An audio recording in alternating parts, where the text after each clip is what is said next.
Bavaria, Germany, April 29, 1945.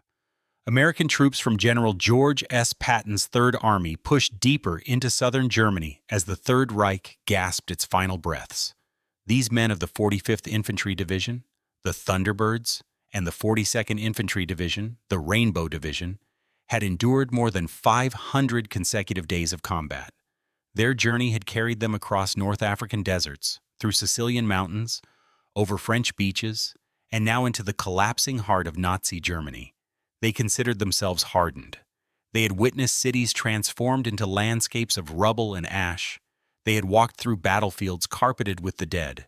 They had experienced the full brutality of industrialized warfare.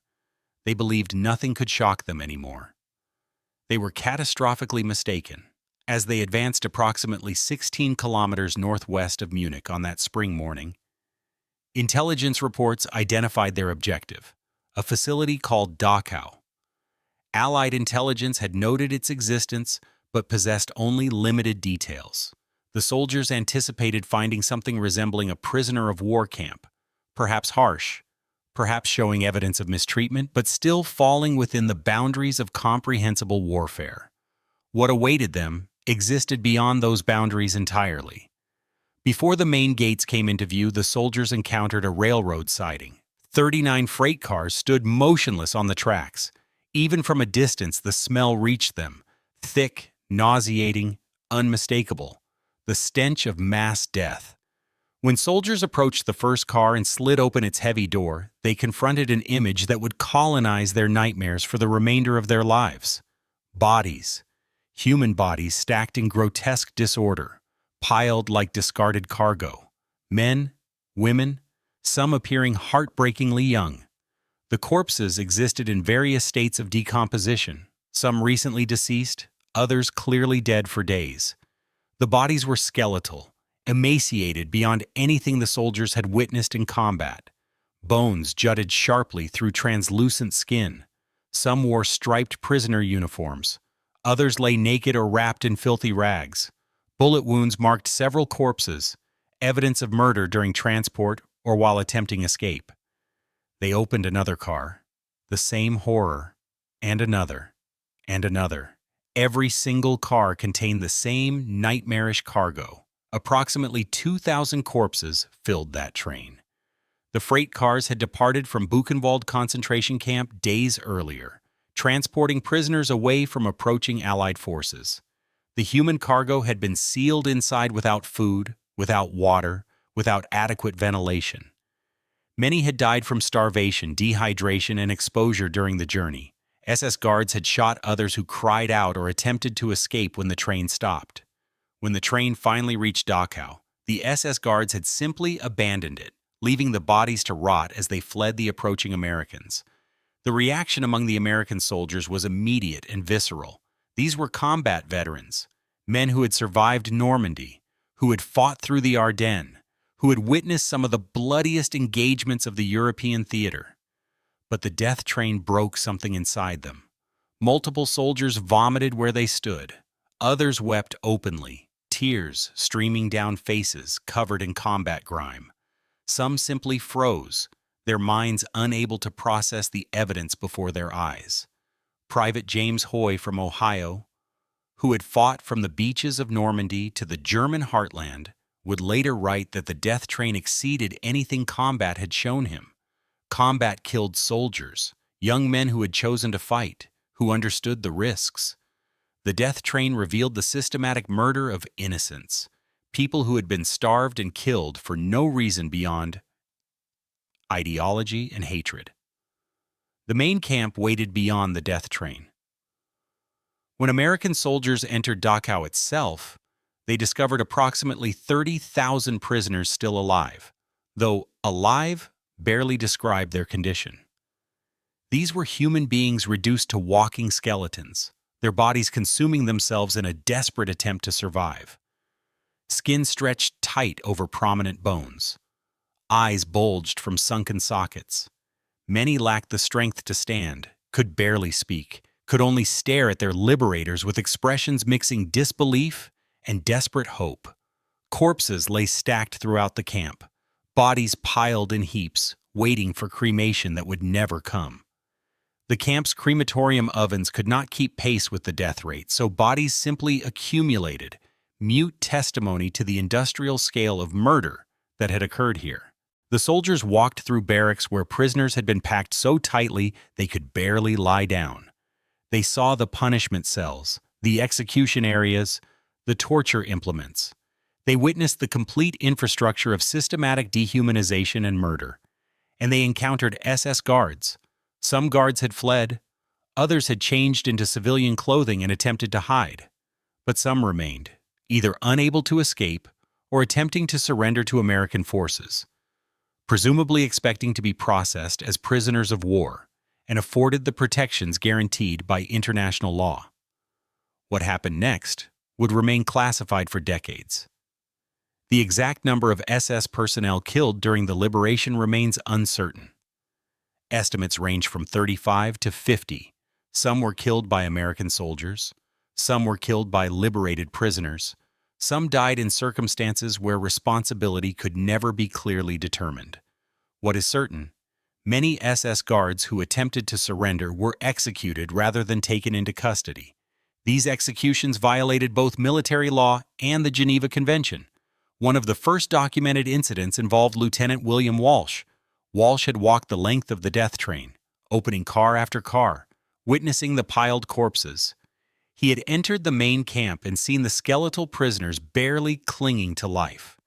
When 4 SS officers emerged from a wooded area carrying a white flag, the universal symbol of surrender, Walsh encountered them directly.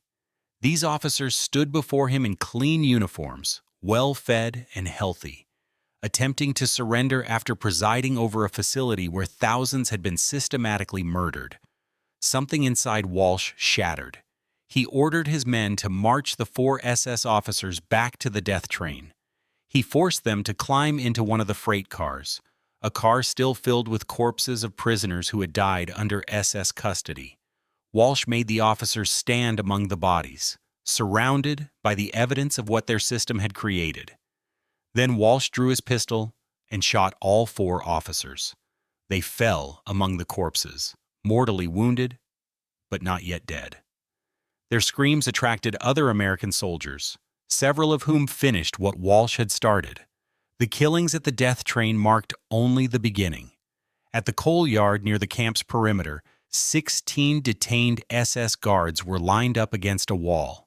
American soldiers formed an impromptu firing squad. The guards were executed without trial, without processing, without any of the procedures required by military law. At Tower B, one of the guard posts overlooking the camp, 17 more SS guards were shot. Some had been attempting to surrender. Others had been trying to hide. All were killed. These were not spontaneous acts or accidents of combat. They were deliberate executions by American soldiers who had decided that SS guards deserved immediate death, rather than the legal processes that military justice required. But American soldiers were not the only ones exacting retribution. The liberated prisoners, men who had survived years of torture, starvation, and brutality, suddenly found themselves with power their guards no longer possessed. And many prisoners took revenge. Wenty Lenark, a Polish prisoner who had survived years in Dachau, later described what transpired. Prisoners seized SS guards and attacked them. Guards were knocked down, and in Lenark's words, nobody could see whether they were trampled or beaten, but they were killed. Lenark explained the prisoners' mindset simply. For years, they had been treated as animals by the SS. Liberation was their birthday, the day they could finally strike back. The violence was brutal and direct. Prisoners beat SS guards with fists, with rocks, with whatever implements they could find. Guards who had inflicted years of suffering died within minutes at the hands of their former victims. American soldiers witnessed this prisoner violence and faced a choice. Military law required them to intervene, to protect surrendering enemies from harm, to maintain order. Many soldiers chose not to intervene. They looked away. They allowed the prisoners to exact their revenge. In at least one documented incident, American soldiers stood by while two liberated prisoners beat an SS guard to death with a shovel. The soldiers could have stopped it easily. They chose not to. Another American soldier witnessed a prisoner stomping on an SS guard's face until, in the soldier's description, there was not much left. The soldier approached the prisoner afterward and commented that he had a lot of hate in his heart. The prisoner simply nodded. He did not apologize. He did not explain. The hate needed no explanation, not after what had been done in this place. The violence was not limited to the camp itself. As American forces secured the surrounding area, they discovered SS guards who had fled and were hiding in nearby buildings. Some had changed out of their uniforms, attempting to disguise themselves as civilians or blend in with displaced persons. But the prisoners recognized them. They knew the faces of their tormentors, and they pointed them out to American soldiers or hunted them down themselves. An American chaplain, a man of God trained in mercy and forgiveness, was approached by three young Jewish prisoners. They told him they had found one of the camp's most sadistic guards hiding in a barn, dressed as a peasant. They had beaten him to death. The chaplain, hearing this confession, did not condemn the young men. He did not speak of sin or the sanctity of life or turning the other cheek. He simply nodded and walked away. Because even a man of God, confronted with what had occurred at Dachau, understood that conventional moral frameworks were inadequate. Some of the violence involved American soldiers providing weapons to prisoners. Firearms taken from captured or killed SS guards were given to liberated prisoners. American soldiers then looked away while prisoners used these weapons to execute guards. This represented a clear violation of military law. Arming prisoners and allowing them to kill surrendering enemies was forbidden under all military regulations and international conventions. But the soldiers who did it did not care about regulations. They had seen the death train. They had walked through the camp. And they had decided that the SS guards deserved whatever the prisoners wanted to do to them. The breakdown of military discipline at Dachau was not total. Many American soldiers maintained their composure and followed proper procedures. Many SS guards were taken into custody without being harmed and were processed as prisoners of war according to regulations. But in the first hours after liberation, numerous incidents occurred where military law was deliberately violated, where surrendering enemies were executed, where prisoners were armed and allowed to kill guards, where American soldiers stood by and watched violence they were legally obligated to prevent. The soldiers involved did not attempt to hide what had happened. They did not claim the SS guards had been killed in combat or while attempting to escape. They acknowledged that surrendering prisoners had been executed, that military law had been violated, that war crimes, by the strict legal definition, had been committed by American forces. They simply did not care. They had seen Dachau. They had witnessed evidence of systematic murder on a scale beyond comprehension, and they believed that the SS guards who had operated this facility deserved death, regardless of what military law said about treatment of prisoners. By evening on April 29th, order had been largely restored. Officers had reasserted control.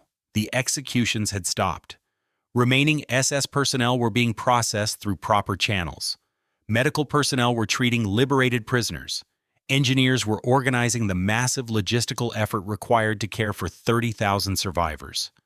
But the violence of those first hours could not be undone, and the evidence of what had occurred was extensive. Multiple soldiers had witnessed the executions. Officers had filed reports. The incidents could not be hidden or ignored.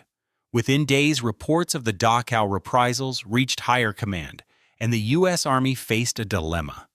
American soldiers had committed acts that violated military law and international conventions. Should they be prosecuted?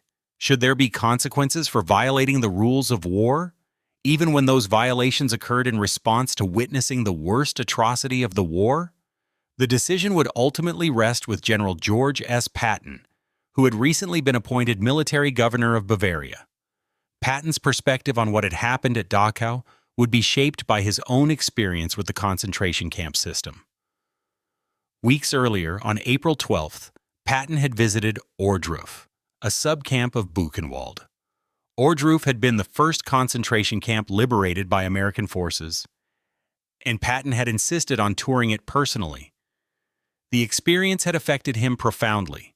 Patton was a hard man, a career soldier who had spent decades in military service, who had commanded armies through brutal campaigns, who prided himself on his toughness and ability to face any horror without flinching. But after touring Ohrdruf and seeing the evidence of systematic murder, the bodies, the torture implements, the crematorium ovens, Patton had walked behind a building and vomited. His aide had witnessed it and recorded in his diary that he had never seen Patton so physically affected by anything. Patton's reaction to Ohrdruf had not been weakness.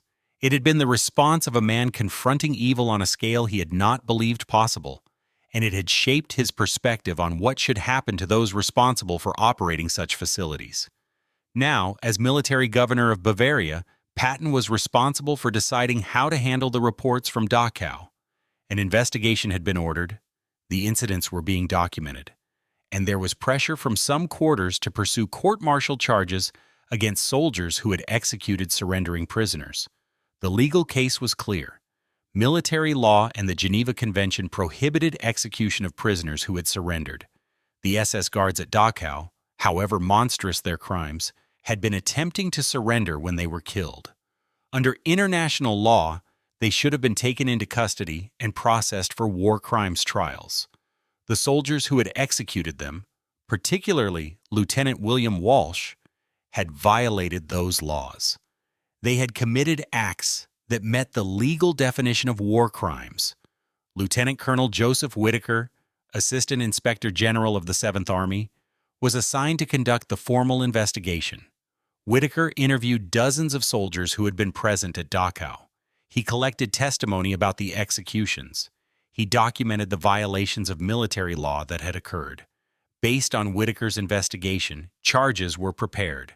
Lieutenant Colonel Felix Sparks, who had commanded the battalion that entered Dachau first, faced charges related to failure to maintain discipline and prevent war crimes. Lieutenant William Walsh faced potential murder charges. Other soldiers faced various charges related to their participation in the executions. The charges were serious and well documented. If pursued, they would result in courts-martial and potentially severe punishments for soldiers who had violated military law. But the charges required approval to proceed, and that approval would come from General Patton. Patton considered the situation carefully. He understood the legal arguments. He recognized that military discipline required consequences for violations of law. He knew that failing to prosecute would set a problematic precedent that soldiers could execute prisoners whenever they felt the enemy deserved it. But Patton also understood what his soldiers had witnessed at Dachau. He had seen similar horrors at Ohrdruf. He knew that the SS guards at Dachau had operated a facility where tens of thousands had been systematically murdered, that those guards had shown no mercy to their victims, that they had presided over years of torture, starvation, and industrial-scale killing. And when American soldiers, men who had fought honorably for years, who had followed the rules of war, who had maintained discipline through brutal combat, encountered those SS guards and the evidence of their crimes, they had responded with rage and violence. Patton made his decision. He ordered the charges dismissed. No courts-martial would proceed. No disciplinary action would be taken against any soldier involved in the Dachau executions. The decision was controversial. Some argued that it undermined military discipline and established a dangerous precedent. That it suggested soldiers could violate the laws of war whenever they felt justified. That it damaged America's moral authority in prosecuting Nazi war criminals. But Patton's reasoning was straightforward.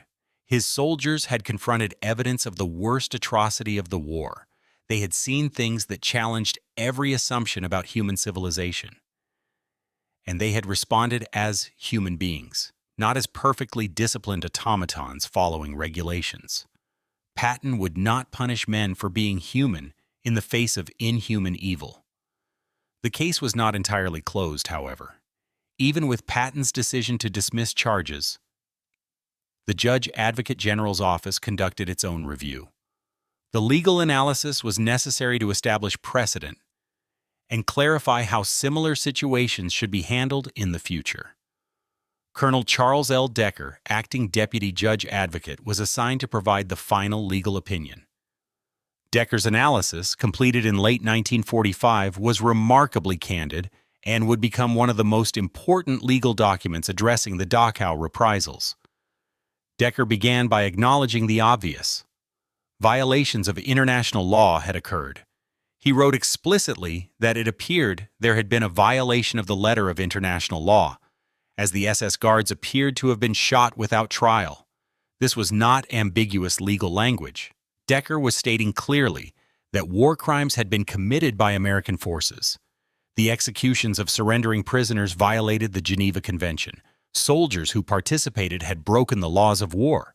But Decker then addressed the circumstances that surrounded those violations. He wrote about the conditions that had greeted the eyes of the first combat troops to arrive at Dachau: the death train with 2,000 corpses, the 30,000 skeletal prisoners barely alive, the piles of bodies throughout the camp, the evidence of systematic torture and murder. Decker's conclusion was that given these circumstances, justice and equity did not require that the difficult and perhaps impossible task of fixing individual responsibility be undertaken. This statement captured the essential dilemma. Yes, crimes had been committed by American soldiers, but those crimes had been committed in response to witnessing evidence of crimes so much worse, crimes of such overwhelming magnitude that holding individual soldiers accountable seemed unjust. Decker also noted practical difficulties. Identifying exactly which soldiers had shot which guards would be extremely difficult. Multiple soldiers had fired at the same targets. Prisoners had participated in killings. The chaos of liberation made precise accounting nearly impossible. But more fundamentally, Decker's analysis suggested that context mattered in evaluating culpability, that soldiers confronted with evidence of the Holocaust could not be judged by the same standards as soldiers operating under normal combat conditions, that the extreme circumstances created mitigating factors that outweighed the technical violations of law.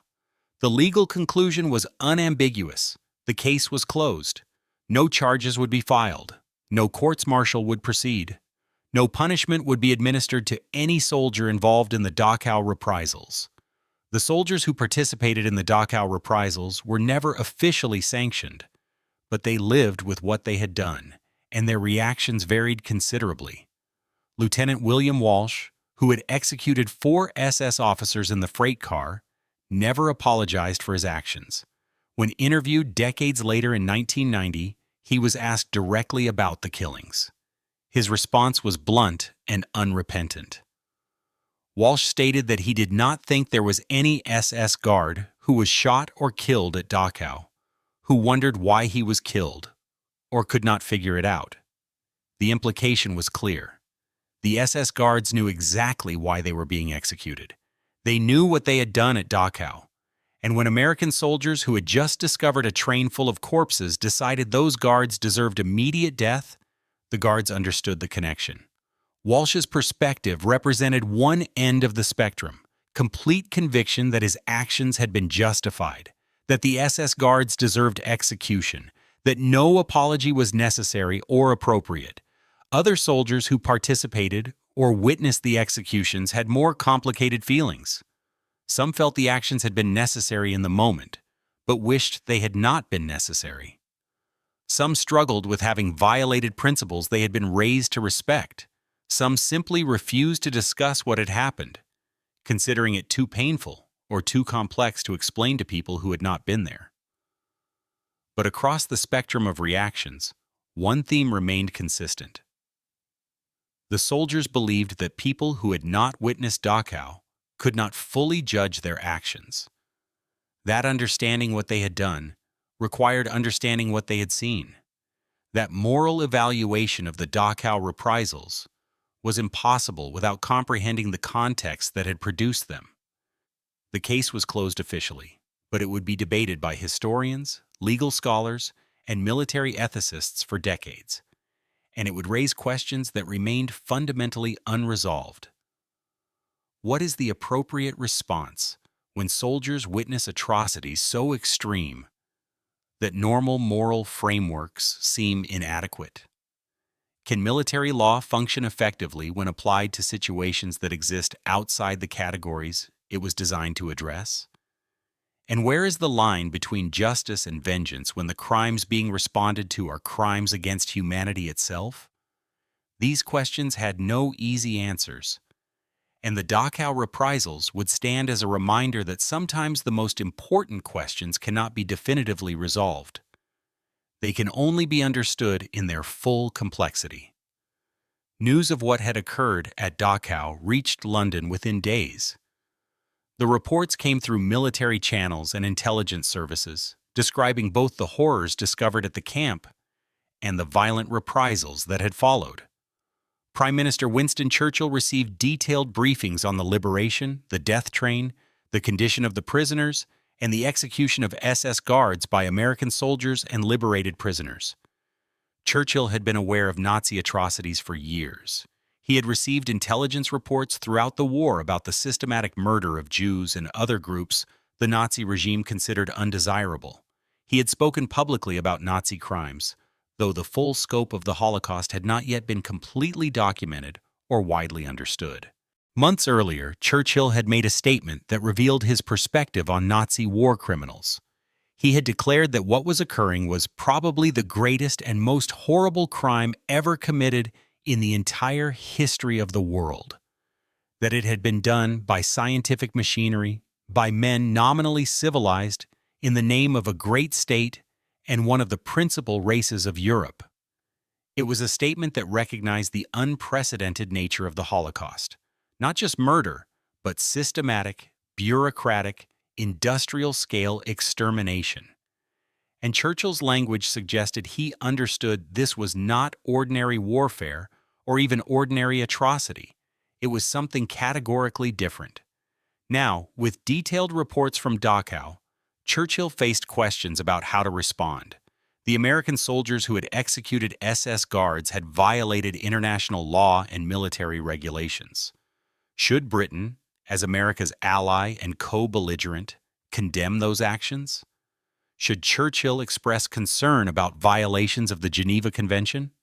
Churchill's response was deliberate and revealing. He did not condemn the American soldiers. He did not issue statements about the importance of maintaining military discipline or adhering to international law. He did not suggest that the executions at Dachau represented a failure of American military justice. Instead, Churchill focused on documentation and witness testimony. He wanted the world to see what the Nazis had done. He wanted evidence so overwhelming that denial would be impossible. He wanted the atrocities documented so thoroughly that future generations could not dismiss reports of the Holocaust as exaggeration or propaganda. Churchill made a decision. A British parliamentary delegation would be sent to Germany to witness the concentration camps firsthand. Members of Parliament, representatives of the British people in government, would see the evidence with their own eyes and report back to the nation. The delegation would not visit Dachau, which was in the American sector.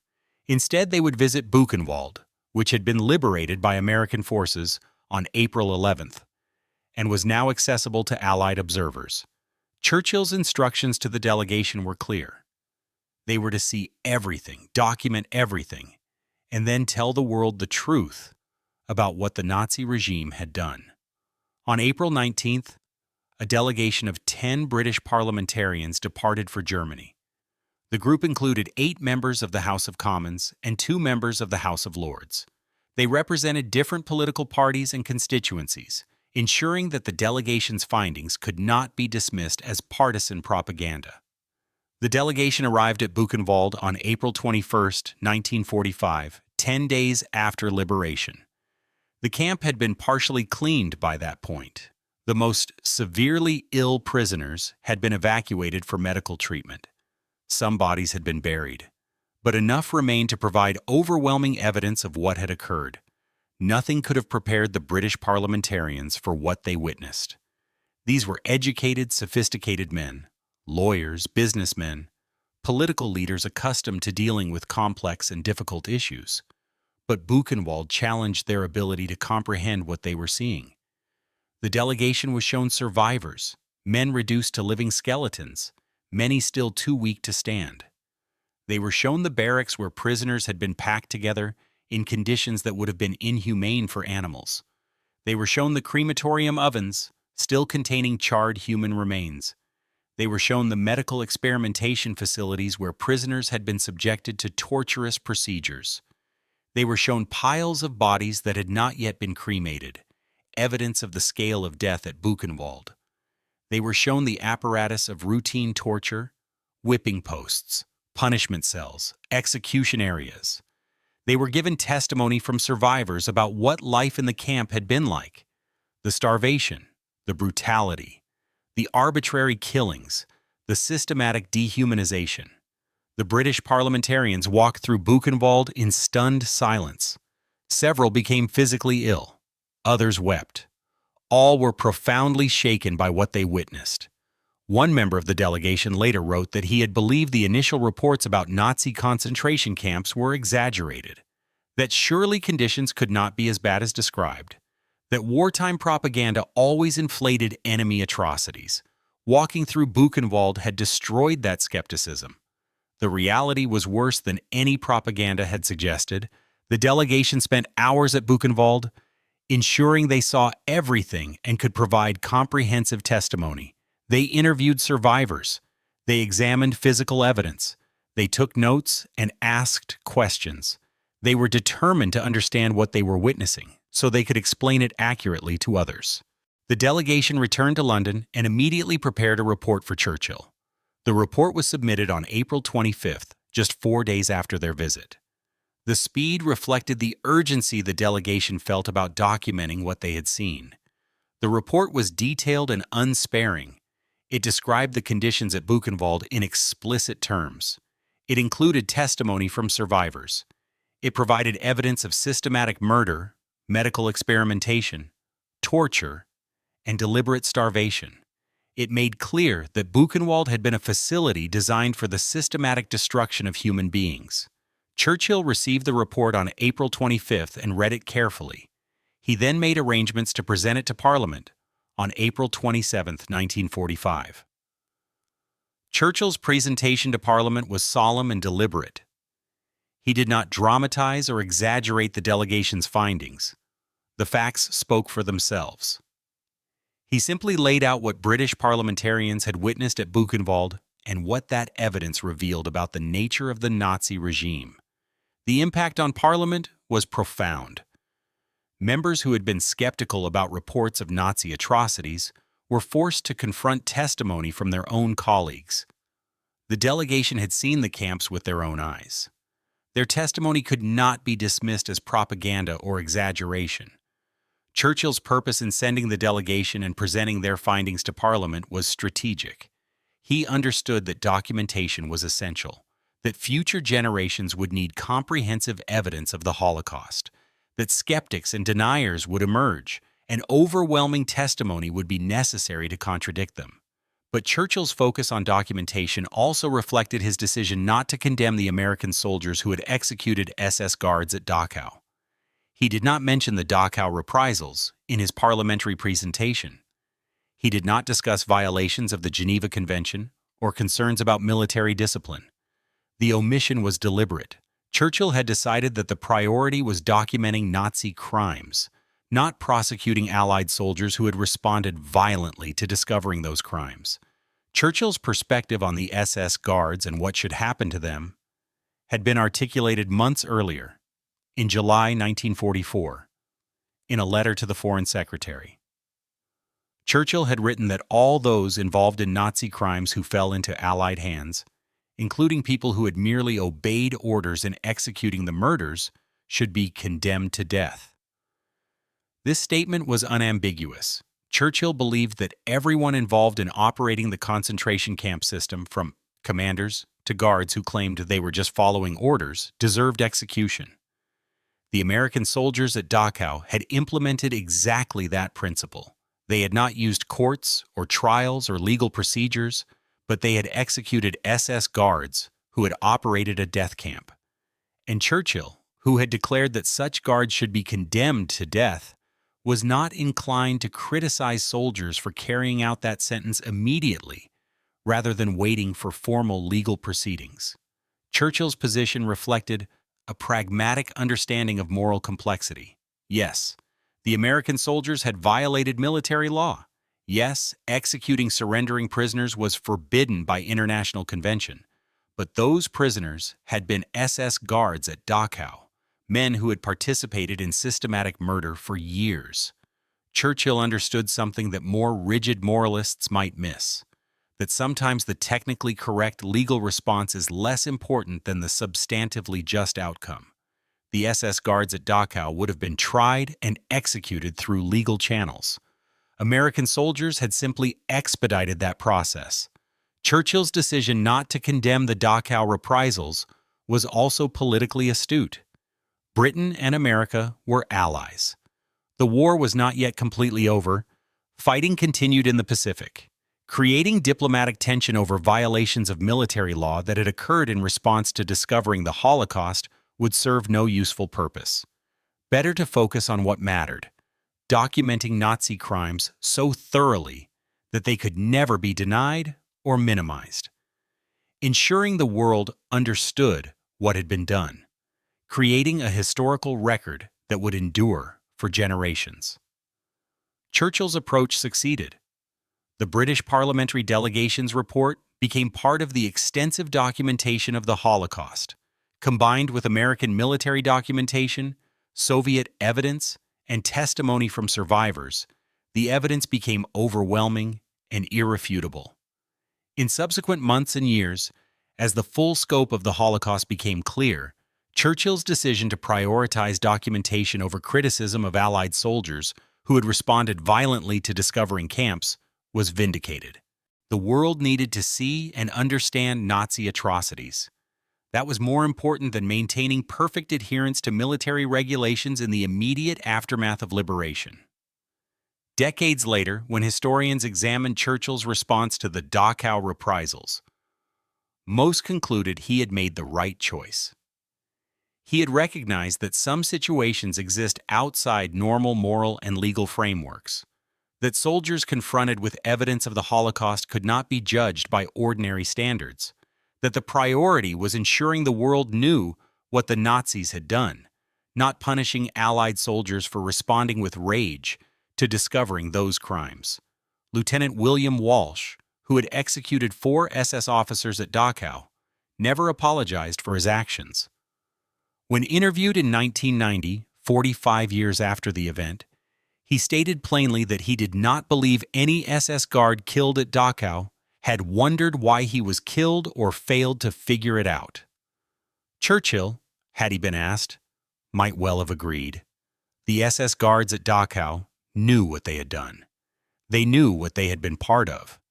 And when American soldiers who had just discovered 2,000 corpses in freight cars decided those guards deserved immediate execution, the connection was obvious. Churchill's great contribution was recognizing that in the face of unprecedented evil, normal rules and procedures might not apply.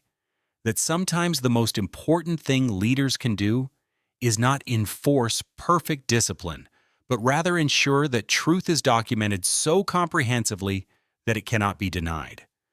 The Dachau reprisals violated military law, but Churchill understood they represented something more complex than simple criminality. They represented the response of human beings confronted with evidence of systematic evil on a scale they had not imagined possible.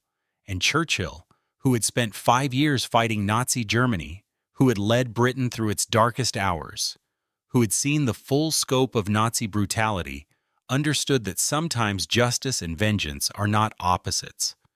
Sometimes they are two names for the same necessary response to absolute evil.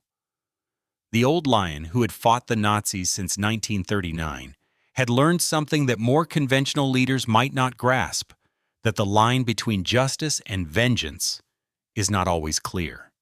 That sometimes it is not a line at all, but an abyss. And that soldiers who looked into that abyss at Dachau, who saw what the Nazis had created, responded in the only way human beings could respond when confronted with the unthinkable.